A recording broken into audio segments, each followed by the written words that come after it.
सबसे पहले मैं कोयांचल संदेश के हमारे मीडिया प्रभारी को धन्यवाद देता हूं। और मैं टीएस मरकाम, ग्राम बंजायटोला, तहसील बिरसा, जिला बालाघाट, मध्य प्रदेश का रहने वाला हूं। और मैं एक आदिवासी बचाओ आंदोलन के कार्यकर्ता के रूप में ट्राइबल और आदिवासी समाज के बीच में और अन्य जितने भी हमारे उसके वंशज हैं उनको बचाने के लिए हम निरंतर समाज के बीच में जाकर काम करते हैं। तो ये आदिवासी बचाओ आंदोलन, ट्राइबल बचाओ आंदोलन हमारा मुख्य उद्देश्य है, क्योंकि इससे ही जल जंगल जमीन बच सकता है। आदिवासी अगर खत्म हो गए तो जल जंगल जमीन खत्म हो जाएगा। आप अपने विचार से सोच सकते हैं कि आदिवासी अगर सुरक्षित है तो जल जंगल जमीन सुरक्षित है, पूरा पर्यावरण सुरक्षित है, पर्यावरण संतुलित रहेगा। आप एक उदाहरण के तौर पे बताता हूँ कि जैसे मैं कान्हा क्षेत्र के अंतर्गत यहाँ पर मैं बैठा हूँ और आपको बता रहा हूँ कि यहाँ के ट्राइबल आदमी, आदिवासी आदमी जंगल में जहाँ एक तरफ आधा किलोमीटर शेर सोता है, वहां पर आधा किलोमीटर के अंदर में हमारा आदिवासी ट्राइबल सोता है, मतलब जंगल को रखवाली करने के लिए। तो उसमें कोई भय नहीं है कि शेर सोया है कि भालू सोया है, उससे कोई भय नहीं है। वो जंगल को बचाने के लिए बगैर चप्पल जूते का जंगल में रहकर उस जंगल को बचाने का काम करता है। और उसके न रहने से आपने सोचा होगा कि अगर जहां पर आदिवासी नहीं है तो उसको आप जंगल में घोषित नहीं कर सकते, वन नहीं कह सकते। अगर आदिवासी है और वहां जंगल नहीं है तो भी आप उसको आदिवासी घोषित नहीं कर सकते। ये जल जंगल जमीन आदिवासी से खून का रिश्ता, एक माँ और संस्कृति, जैसे माँ बेटे का रिश्ता होता है ना, उस प्रकार से माँ बेटे का रिश्ता वैसा है जल जंगल जमीन से आदिवासी समाज का रिश्ता है। इसीलिए हम आदिवासी बचाओ आंदोलन शुरू कर रहे हैं, क्योंकि जंगल रहेगा तभी पूरी दुनिया बचेगी, जल रहेगा तभी दुनिया बचेगी, और जमीन रहेगा तभी दुनिया बचेगी। जल जंगल जमीन से ही, इसलिए हमारा आदिवासी समाज, ट्राइबल समुदाय जल जंगल जमीन के लिए रक्षा करते हैं और काम करते हैं निरंतर। इसलिए हम आदिवासी बचाओ आंदोलन का काम करते हैं। ये तमाम बड़े बड़े उच्च वर्गीय उद्योगपति हैं, ये भी जल जंगल जमीन के बगैर उनका विकास है निराधार है। आप सोच सकते हैं निराधार है उनकी जल जंगल जमीन के बगैर अगर उनका विकास।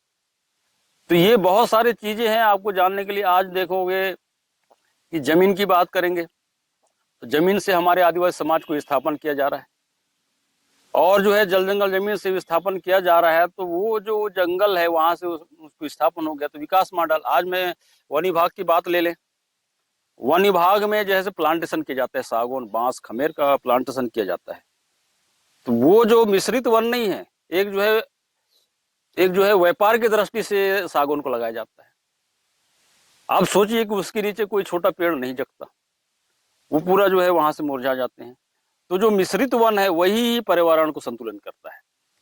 आप सागौन, बांस, खमेर लगा दिए तो विकास की ओर जा रहे हैं, लेकिन आपका पर्यावरण संतुलित नहीं करता।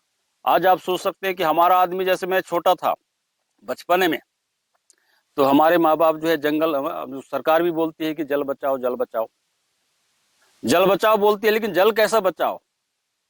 आपको नदी नाले पहाड़ पर्वत में ही जल जंगल जल को बचाना है, तब जाके वो पर्यावरण के आसपास के गांव, शहर, कस्बा को वो संतुलित करेगा।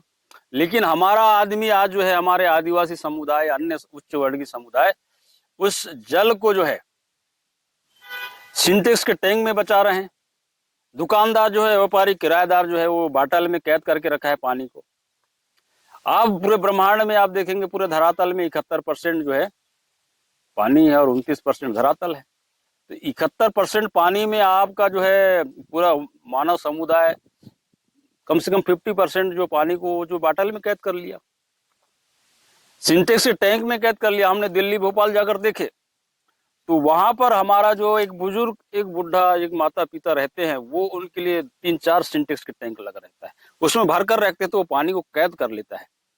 तो वो पानी कहाँ रहना चाहिए? नदी में रहना चाहिए, पहाड़ में, तालाब में रहना चाहिए, नहर में रहना चाहिए, तब संतुलित होगा। और आप अध्ययन करेंगे कि जैसे मैं हमारे मलांचरण का हम तुलना कर रहे हैं, हमारे शहरों के रहने वालों का अध्ययन किया हमारा टीम ने, आदिवासी बचाओ आंदोलन के हमारे कार्यकर्ता, सक्रिय कार्यकर्ता लोगों ने अध्ययन किया। तो एम्प्लॉइज थे, उन्होंने अपने बाल बच्चों को संस्कृति से पृथक कर दिया।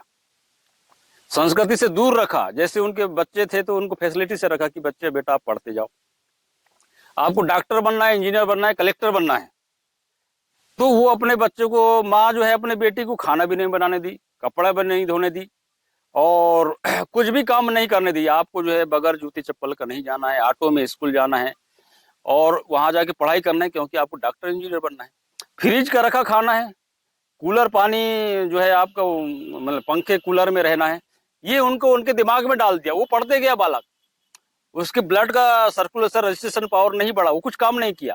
जब पढ़ लिया, पढ़ लिख कर डॉक्टर इंजीनियर बन गया, तो जब उनकी शादी हुई, दिख रहे हैं स्मार्ट, गोरा नारा, लेकिन जब शादी हुई तो उनके बच्चे नहीं हो रहे हैं।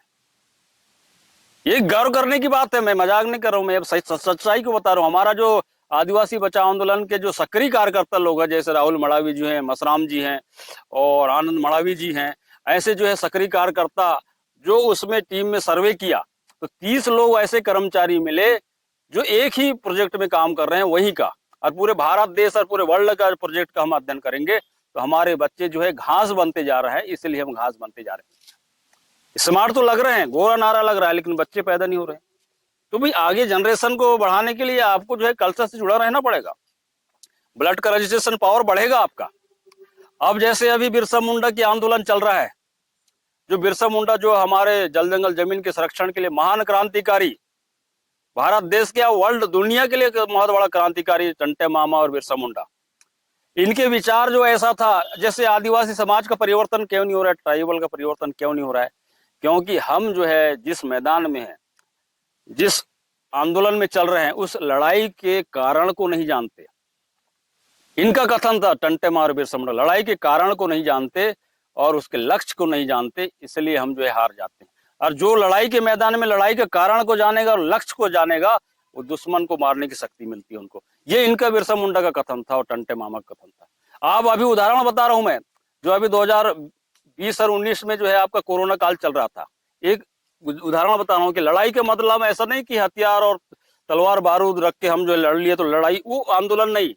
आंदोलन ऐसा होना चाहिए कि जैसे कोरोना काल का उदाहरण बता रहा हूं मैं। कोरोना काल में जो है जिसने कोरोना से दुनिया, सारी दुनिया जंग चल रही थी, लड़ाई चल रही थी, हम सब लड़े कोरोना से, तो उस समय हमने लड़ाई के कारण नहीं जाना और उसका लक्ष्य निर्धारित नहीं किया। वो आदमी कहाँ चला गया? ऊपर चला गया, इस दुनिया से चला गया, क्योंकि लक्ष्य निर्धारित नहीं किया। मतलब सुबह जल्दी नहीं उठना है, गर्म पानी नहीं पीना है और सेफ्टी से नहीं रखना है और मास्क नहीं पहनना है, ये सब बातें जो है वो लक्ष्य निर्धारित नहीं किया। और लड़ाई किससे करना है? कोरोना से कर रहे हैं, वो कारण नहीं जाना, वो इस दुनिया से चला गया। और जिसने इसको लक्ष्य और लड़ाई को जान लिया, जंग जीत गया, दुश्मन को मार दिया, कोरोना को। ये जो हमारे समाज के अंदर में भ्रांति है। अब संस्कृति और सभ्यता की बात करते हैं, हम सिंधु घाटी सभ्यता की बात करते हैं। तो जैसे हमारा जो पूरे लोग बोलते हैं कि हमको धर्म धर्म और मनुवादी ये सोच विचार है, उस मानव निर्मित में जा रहे हैं हम लोग, प्रकृति निर्मित में नहीं जा रहे हैं। मानव निर्मित जैसे कुदरत का व्यवहार, प्रकृति का व्यवहार, जैसे ठंड लगा आपको तो आपको भी ठंड लगा, तो ये समानता का व्यवहार, मानवता का व्यवहार कहते हैं इसको, कुदरती व्यवहार। मानवता, आपको ठंड लग रही है, आपको गर्मी लग रही है, हमको ठंडी लग रही है, ये समानता है। लेकिन धार्मिक भावना में जाओगे तो वहां भेदभाव है। भेदभाव षड्यंत्र दिखने को मिल रहा है आपको कि वो आदमी ऊपर सिंहासन में बैठेगा और दूसरा आदमी नीचे बैठेगा, तो उसमें मानवता का भिन्नता हो रहा है, खंडन हो रहा है मानवता का। तो ऐसे विचारधारा समाज के अंदर आ रहा है, तो उसको हमको बचाना है। क्योंकि जब आदि मानव कहते हैं तो वो आदि मानव उस समय कोई धर्म नहीं था। आप सोचिए, कोई भगवान नहीं था उस समय, वो तो एक जो है शिकार करना सीखा, शिकार कर कर उसको पकाना सीखा, फिर उसको खाना सीखा, फिर धीरे धीरे जो है वो उसको कपड़े लत्ते पहनना सीखा, चलना सीखा, बोलना सीखा। ये आपका संस्कृति हो गई। इस संस्कृति से धर्म पैदा हुआ। तो धर्म का माँ बाप संस्कृति है ना, आप स्पष्ट कर सकते हैं। तो ये आपको संस्कृति को बचाना पड़ेगा, मानव निर्मित संस्कृति को नहीं, प्रकृति निर्मित संस्कृति को बचाना पड़ेगा, तभी दुनिया बचेगा, नहीं तो नहीं बच सकती। तो ये हमारे आदिवासी बचाओ आंदोलन का मुख्य उद्देश्य है। और समाज के अंदर वैचारिक क्रांति जब तक नहीं आएगी, हमारा समाज क्या करता है, सामाजिक परिवर्तन क्यों नहीं होता आज के समय में? क्योंकि हम जो है सांस्कृतिक कार्यक्रम करते हैं, बड़े बड़े महासम्मेलन होते हैं, लेकिन हम जो है उसमें संस्कृति को ही ज्यादा देते हैं महत्व। संस्कृति को ही ज्यादा महत्व देते हैं। संस्कृति में आपको मानसिक विचार, बौद्धिक ज्ञान को उसमें सम्मिलित करना पड़ेगा, तभी आपका सामाजिक परिवर्तन होगा। आप संस्कृति को धारण कर लो, आपका परिवर्तन नहीं हो सकता। बौद्धिक ज्ञान जब तक नहीं आएगा, वैचारिक ज्ञान नहीं आएगा, जब तक वैज्ञानिक कारण नहीं आएगा, वैज्ञानिक दृष्टिकोण समाज के अंदर नहीं आएगा, तो आपका सामाजिक परिवर्तन नहीं हो सकता, कदापि नहीं हो सकता। 200% बोल रहा हूं मैं। तो ये आपको जानना पड़ेगा। संस्कृति, जैसे बाबा साहब भीमराव अम्बेडकर संविधान निर्माता हैं, उन्होंने भी कहा कि जब इतिहास का निर्माण होता है तो उसका मुख्य आधार, मुख्य जड़ जो है संस्कृति सभ्यता है। इतिहास का निर्माण अगर होता है तो संस्कृति सभ्यता ही मुख्य आधार है। मतलब इतिहास निर्माण, कोई महापुरुष है, अगर महापुरुष को उस संस्कृति में भेदभाव, अंतर नहीं आया, उस संस्कृति में भिन्नता नहीं आया, रहन सहन, खान पान, बोली भाषा, मानवता में ये संस्कृति है, इसमें अगर भिन्नता नहीं आया तो उसमें आंदोलन करेगा वो, और आंदोलन करके एक जो है इतिहास रचेगा, तब इतिहास का निर्माण होगा। यही तो बाबा साहब भीमराव अम्बेडकर विचारों की खोज की पुस्तक में लिखा है। विचारों की खोज हमारे समाज का मूल्य नहीं है।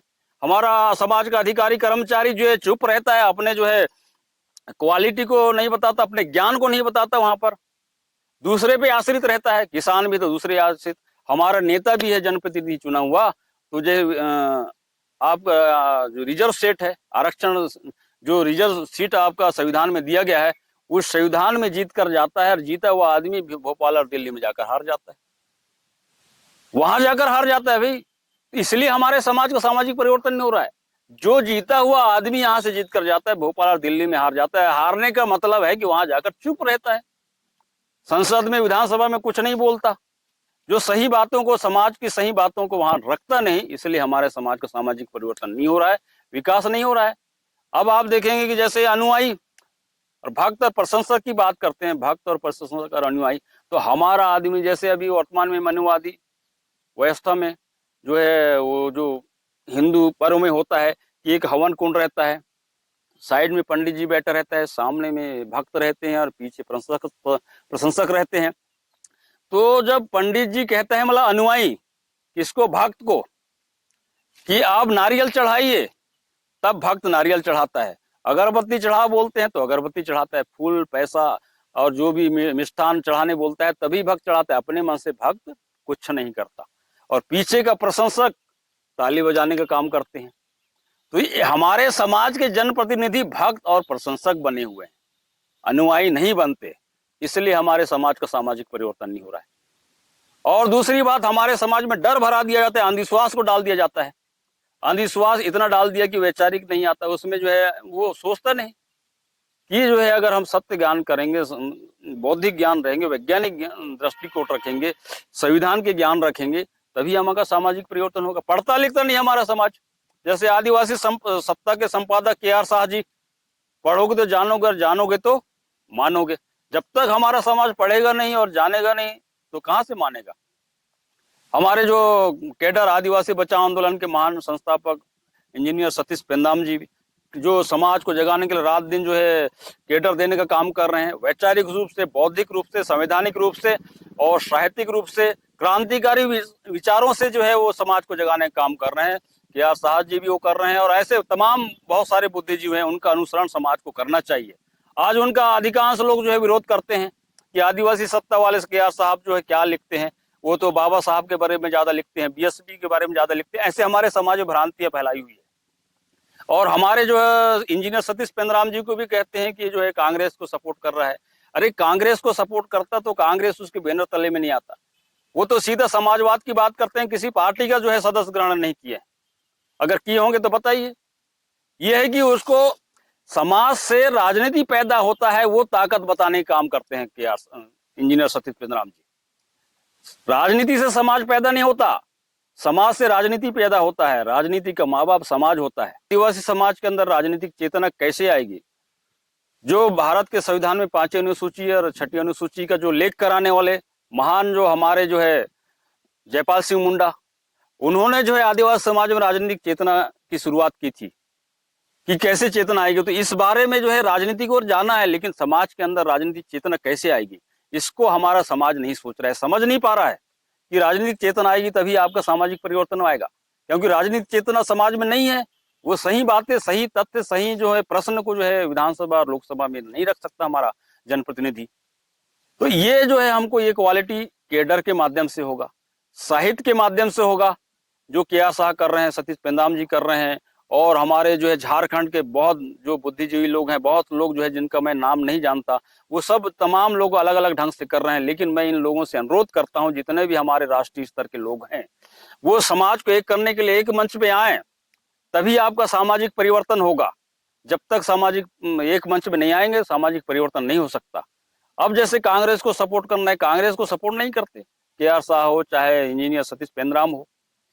जब तक जो है हम राजनीति, समाज के सामने राजनीति को बुलाते हैं, और समाज ही सर्वोपरि है, समाज नहीं है तो राजनीति नहीं है।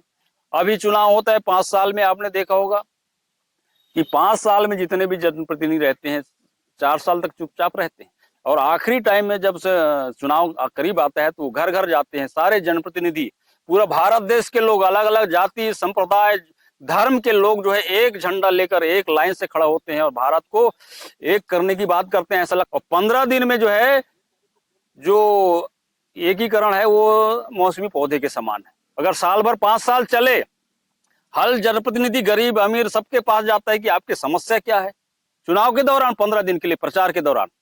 तो ये अगर ये जो विचारधारा है, ये काम जो है अगर पूरे 5 साल चले तो भारत देश की तस्वीर और तकदीर बदलने में टाइम नहीं लगेगा, हर समुदाय का खत्म हो जाएगा।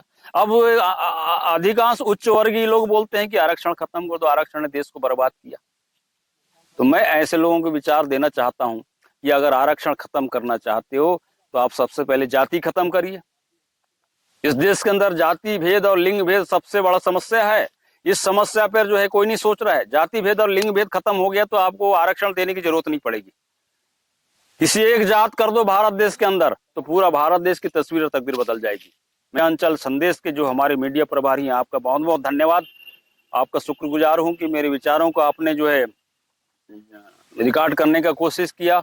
बहुत बहुत धन्यवाद। सामाजिक परिवर्तन के लिए हम निरंतर काम करते रहेंगे। आपसे भी मैं अनुरोध करता हूं कि मेरे विचार के साथ साथ और कई बुद्धिजीवी हैं, तमाम उनके विचार को आप जो है ऐसे समाज तक पहुंचाने का काम करेंगे। बहुत बहुत धन्यवाद।